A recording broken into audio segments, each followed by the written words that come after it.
Goeiemôre. Ek groet julle vanoggend in die wonderlike naam van Jesus en ja, dankie vir die voorreg wat julle vir my gee om 'n bietjie woord te deel. En dit is 'n voorreg, want God se woord bly vir ewig.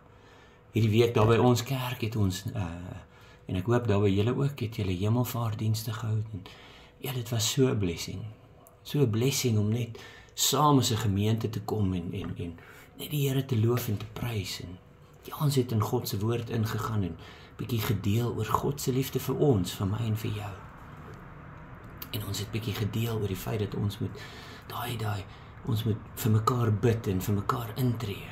Dat die Heilige Gees oor ons sal kom en dat ons weer eens gevul sal word met sy Gees, want ons het God nodig. Ons het God nodig in elke ding wat ons doen, elke besluit wat ons neem. Elke gedagte moet ons vasvat en vir die Here gee. En ek dink nie ons doen dit genoeg nie.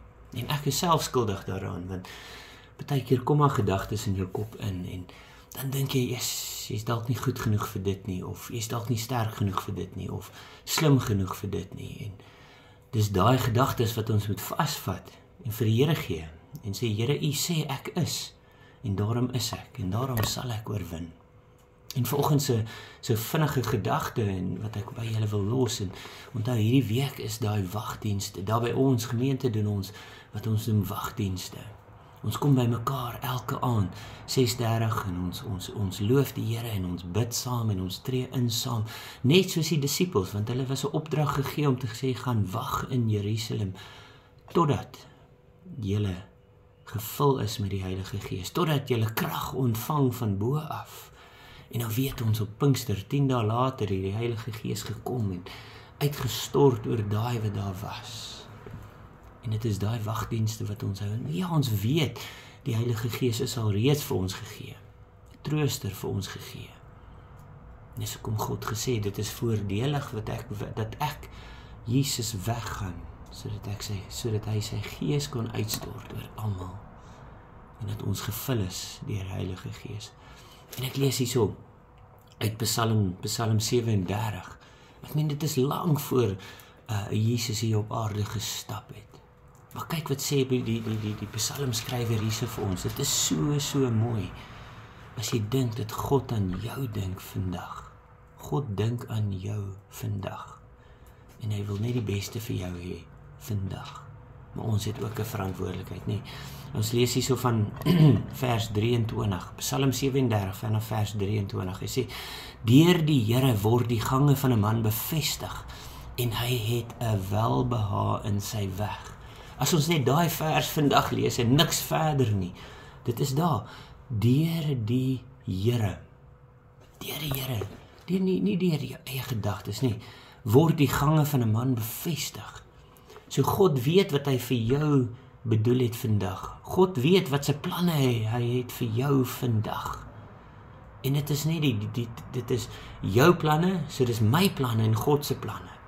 En ek kan op my eie pad stap en ek kan my eie dinge doen en alles, maar die Here se wil word bevestig deur God. Dit beteken ek moet vandag opstaan en sê, Here, hierdie is my plan vir vandag. Hierdie is my gedagtes aangaande my vandag. Here, bevestig dit asseblief. En die Here gaan kom en hy gaan sê, nee, ek het iets beter in stoor vir jou, ek het iets groter in stoor vir jou. En dan moet ons daai pad, daai bevestiging wat ons by die Here ontvang het, dit moet ons doen. Want dan sê dit, en hy het 'n welbehae in sy weg. Dan weet ons, God het 'n welbehae in ons weg. God het vir ons 'n verstand gegee. God het vir ons hierdie ding gegee wat brein is. En hy gee vir ons dit, sodat ons sal dink en ons sal ons eie pad loop. Maar die Here sê ook, gee dit vir hom, bevestig dit in die Here. Want dan het God 'n welbehae in die pad wat ons stap. En as God 'n welbehae in ons pad het, dan gaan hy ons seën. Dan gaan hy ons ryklik seën. Want ons lees verder, hy sê, al as hy val, dan stort hy nie neer nie, want die Here ondersteun sy hand. Beteken as ons val, of ons het ons hand uit te steek en God is daar en hy hou ons vas en hy tel ons op en hy sê kom, hou aan.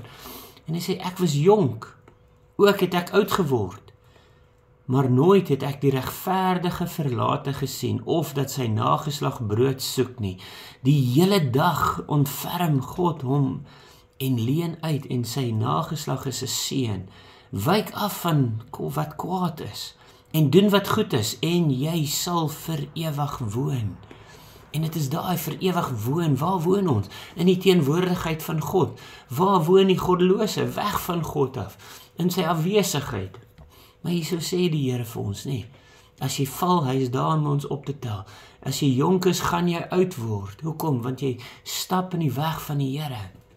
En hy sê, die hele dag ontferm hy om, en leen uit, en sy nageslag is 'n seën. Wyk af van wat kwaad is, en doen wat goed is, en jy sal vir ewig woon. Want die Here het die reg lief, en sal sy gunsgenote nie verlaat nie. Vir ewig word hulle bewaar, maar die nageslag van die goddeloos word uitgeroei. Daar's nie een keer in hierdie Bybel, hierdie woord van God, wat ons sien die nageslag word geseën nie. Dit lyk asof hulle geseënd is, dit lyk as rykdom en guns hulle pad langs kom, maar is net 'n kwessie van tyd, wat God hulle vernietig, God hulle uitroei, en die volgende, wat doen hy? Hy bou sy nageslag. Hy bou sy nageslag.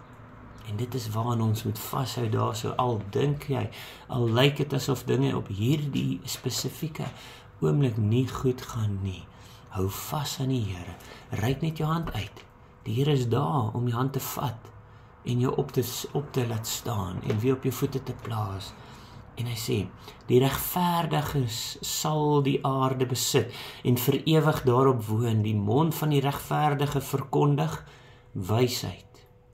Hoor mooi hierso, nee. Die mond van die regverdige verkondig wysheid en sy tong spreek wat reg is. En dit is wat ons moet spreek, nee, ons moet lewe spreek, ons moet goedheid spreek, ons moet seën spreek, ons moet dit wat reg is. Wat is reg? God se wil vir jou en my lewe, dit is wat reg is. God belofte oor jou en my, dit is wat reg is.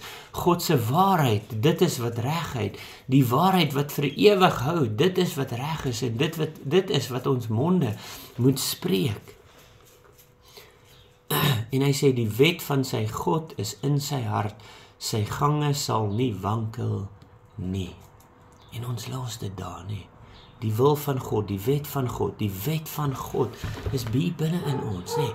Dit sê, dit was op kliptafels op 'n stadium. Dit moes ons teruggaan en gaan lees en gaan leer en alles. Maar hy sê in hierdie dae, toe die Heilige Gees oor ons uitgestort is wet van God nou binne in ons en ons lewe nou daaruit. God het nie gekom, Jesus het nie gekom sodat hy die wet kon een kant sit en gesê, dit is nou nie meer goed nie. God het gekom en op hierdie aarde geloop en hy het vir ons gesê, Jesus het gekom sodat ek die wet en die profete sou vervul en dat ons nou in daai 2 wette sal lewe, daai 2 gebode, nee. Wees lief vir die Here, jou God, met jou hele hart, gees, siel, liggaam, met al jou krag en al jou verstand. En die tweede is net so belangrik soos die eerste, wees lief vir jou naaste, soos jouself. En sê, nommer 1, wees lief vir God, nommer 2, wees lief vir jouself, want jy besef dat God, wat die heelal geskaap het jou geskaap, het my geskaap, en hy het sy gees binne in ons geplaas, en daarom moet ons onsself lief hê. En as ons onsself lief hê, en ons is lief vir God, dan kan ons ons naaste lief hê, soos onsself. En dan eindig hy hierdie, die wet van sy God is in sy hart. Die wet van God is in jou hart. Wat se wet is in jou hart vandag? Waarvoor is jy lief bo alles vandag? As jy jou oë oopmaak en jy dink en die eerste gedagte wat in jou kop inkom, die eerste ding waaraan jy dink, dit is wat in jou hart is. En onthou, dit wat in jou hart is, gaan jy daaroor praat, gaan uitkom in dit wat jy sê. En dis hoekom hierdie Psalm vir ons so belangrik is, dat hy daar vir ons sê, die mond van die regverdige verkondig wysheid, en sy tong spreek wat reg is, die wet van sy God is in sy hart, sy gange sal nie wankel nie. Sien, as ons begin spreek, goedheid en guns en genade en God se seën oor ons lewe, as ons dit begin spreek, dit is die pad wat ons dan gaan begin loop. En as ons daai pad begin loop, dan weet ons God se wet is in ons harte. Sy Gees lei ons en ons pad gaan nie wankel nie. Beteken ons gaan nie links gaan nie. Ons gaan nie deur die gedagtes van die wêreld rond geslaan word nie. Dit beteken ons gaan getrou wees aan die regverdige. Ons gaan getrou wees aan God en sy gedagtes aangaande jou. En ons weet die woord van die Here sê, sy gedagtes aangaande ons is net goedheid en guns en genade en seën en rykdom en wysheid en al die dinge wat God vir ons instoor het. En ek los dit daar vanoggend en asseblief hierdie week wat sit daar en bid elke oggend en elke aand, gaan reik uit na die Here toe en wag totdat, soos die disippels in die Nuwe Testament daar, in Handelinge, Handelinge hoofstuk 1 en 2, hulle het gewag totdat, en ek smeek vandag, wag, bid totdat God jou gaan seën met sy Heilige Gees, totdat hy jou gaan vul met sy Heilige Gees, sodat jy daaruit kan lewe, en dan wat gaan gebeur? As ons vir mense bid, gaan hulle gesond word. As ons vir mense bid, gaan hulle huwelike geseënd wees. As ons vir mense bid, gaan God deur jou werk en hy gaan mense se lewens verander. Dit is 'n belofte wat ons ontvang het van die Here. En dit is die belofte wat ek vandag by jou los. Mag jy geseënde week hê. Mag die Here jou ryklik seën. Mag jy die seën van die Here ontvang vandag en dit gebruik tot eer van die Here. En ek groet jou in Jesus naam. Amen.